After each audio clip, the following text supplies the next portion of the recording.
ఒకే రకంగా వీధిలో ఇళ్ళన్నీ కడితే చాలా అందంగా ఉంటుంది కాబట్టి ఈ కమ్యూనిటీలో ఒక పెద్ద కాంట్రాక్టర్ ఇళ్ళన్నీ కడతా అన్నాడు. కాకపోతే ఒక 3-4 రకాల మోడల్స్ ఉంటాయి. ఇంటి గరాజ్ ముందర కార్లు పెట్టుకోవడానికని తార్ రోడ్డు మాదిరిగా వేయడానికి మొదటగా కంకరు సిమెంట్ తెచ్చి దాన్ని చిన్న బుజ్జి బుల్డోజర్ తో దొక్కించి తార్ రోడ్డు వేయడానికి ముందే రోడ్డు రోలర్ తో బాగా గట్టిగా చేస్తున్నారు. మీరు ఇల్లు సొంతంగా కట్టించుకుంటారా లేదా ఇట్ట పెద్ద పెద్ద బిల్డర్స్ తో కట్టించుకునేది ఇష్టపడతారో లేదా కింద కామెంట్స్ లో చెప్పండి. ఇక్కడ అమెరికాలో మాత్రము సొంతంగా ఇండ్లు కట్టించుకునేది చాలా తక్కువ. ఎందుకంటే పర్మిట్లు మనంతకు మనం కాంట్రాక్టర్ తీసుకొని కట్టించుకోవడం అంతా చాలా తలనొప్పి. అందుకని చాలా మంది ఇట్లా బిల్డర్ కట్టిన ఇండ్లనే కొనుక్కుంటారు డైరెక్ట్ గా. కాకపోతే కొన్ని ఇండ్లకి లోపల కస్టమైజేషన్ కొంతవరకు అలౌ చేస్తారు. బయట నుంచి ఇంటి షేపు అదంతా మార్చరు, కానీ లోపల ఎన్ని బెడ్రూమ్లు కావాలా ఎన్ని బాత్రూమ్లు కావాలా అనేది సెలెక్ట్ చేసుకోవచ్చు. మొన్నసారి వచ్చినప్పుడు కింద అసలు ఫ్లోరింగ్ వేయలేదు. ఇప్పుడు ఫ్లోరింగ్ అంతా కూడా రెడీ అయిపోయింది. ఇది పాడు కాకుండా పైన ఒకటి పేపర్ వేసినారు. మేమేమో లగ్జరీ వినైల్ ప్లాంక్స్ అని LVP అనే మెటీరియల్ నేర్పించుకున్నాము. వుడెన్ ఫ్లోర్ గానీ టైల్ ఫ్లోర్ గానీ లేదా కార్పెట్ గానీ వేయించుకుంటారు. ఇంకా ఈ LVP ఫ్లోరింగ్ వేసిన తర్వాత ఈ సైడ్ లో ఈ ట్రిమ్ కి చిన్న చెక్క ముక్క పెడతాన్నారు. తర్వాత ఈ రోజు air condition system the control చేసేది ఒక డివైస్ పెట్టినారు. ఇక్కడ కింద బేస్మెంట్ కి మెయిన్ ఫ్లోర్ కి కలిపి ఒక ఎయిర్ కండిషన్ ఉంటుంది. ఈ చిన్న రీపర్స్ ముక్కల్ని చిన్న పీసులుగా కట్ చేసుకొని మొదటగా అంతా అలైన్ చేసుకుంటున్నారు గోడలకి. చెక్క ఎవరి పని వాళ్ళు చేసుకొని పోతున్నారు. అంతా ఎక్స్పర్ట్స్ ఉంటారు వీళ్ళు ఒక ఏరియాలో. ఈ రీపర్స్ ని కింద వినైల్ ప్లాంక్ తర్వాత గోడకి మధ్యలో ఆ జాయింట్ కనపడకుండా ఈ గన్ను లాంటిది చెక్క కొట్టుకుంటూ వెళ్ళిపోతున్నారు. ఫినిషింగ్ మాత్రం భలే చేస్తారు అసలు.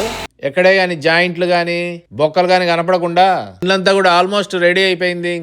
ఇంకా కిచెన్ లో ఇవన్నీ కూడా రాలేదు. ఫ్రిడ్జ్ ఓవెన్లు అంతా కూడా రాలేదు. తర్వాత వెనక పక్కన పక్కింటి వాళ్ళ డెక్ కంప్లీట్ గా అయిపోయింది. వాళ్ళు బిల్డర్ తోనే కట్టించుకున్నారు. సుమారుగా 60-70 లక్షలు అవుతుంది. ఇంకా ఇక్కడ కింద గడ్డి అంతా వేయలేదు, చూపిస్తాను ఇప్పుడు. గడ్డి ఎట్టేస్తారో. ఇంకా స్టెప్స్ మీద స్టెయిన్ అనేది వేయాలి, అది వేయలేదు. మనం గోడకుండే టైల్స్ తర్వాత ఈ క్యాబినెట్స్ తర్వాత బండ కిచెన్ లో అప్లయన్సెస్ అన్ని కూడా మనం సెలెక్ట్ చేసుకోవచ్చు ఏ కావాలని.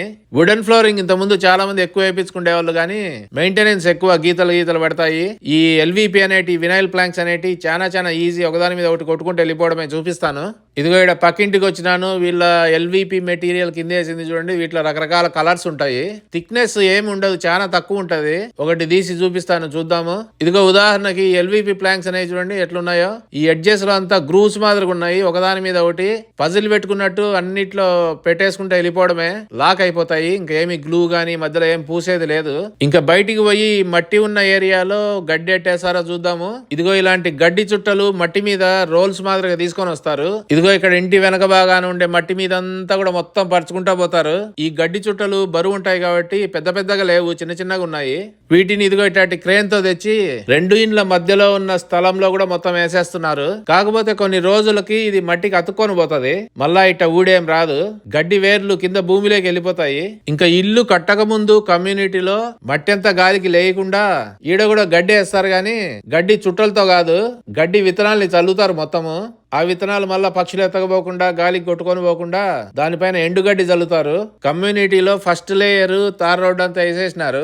అంతా ఫినిష్ అయిన తర్వాత లాస్ట్ లో 2వ లేయర్ వేస్తారు. కరెక్ట్ గా పక్కన సిమెంట్ దిమ్మ మీదకి వస్తుంది. ఇంకా ఇక్కడ వర్జీనియా ప్రాంతం అంతా కూడా అడవి ప్రాంతం కాబట్టి బాతులు, జింకలు, నక్కలు, ఇంకా బీవర్స్, చిన్న జీవులు ఉంటాయి. పులులు అట్లాంటి ఉండవు, గాని కొన్నిసార్లు ఎక్కడన్నా ఎలుగుబంట్లు ఉంటాయి. ఇక్కడ చాలా రూల్స్ ఉంటాయి. ఇల్లు కట్టే కమ్యూనిటీలో ఇంత భాగము ఖాళీ ఉండాలా, తర్వాత వర్షం నీళ్లు పోవడానికి అంతా కూడా సిస్టమ్ స్ట్రాంగ్ వాటర్ మేనేజ్మెంట్ అంతా కూడా ఉంటుంది. ఫ్లాష్ ఫ్లడ్ మాదిరిగా తుఫాన్లు గిఫాన్లు దడదడ కురిసినప్పుడు నీళ్ళన్నీ పోయేంత కెపాసిటీ ఉండాలన్నమాట. అట్లా కడతారు మొత్తం పాండ్స్ మధ్యలో అంతా కూడా. ఇంకా అది కాక మళ్ళా చెట్లంతా నాటినారు, చిన్న చెట్లు. మీకు తెలిసిన వాళ్ళకి ఎవరికైనా ఇల్లు కట్టుకోవాలని ఆశ ఉంటే వాళ్ళకి ఈ వీడియో ఫార్వర్డ్ చేయండి.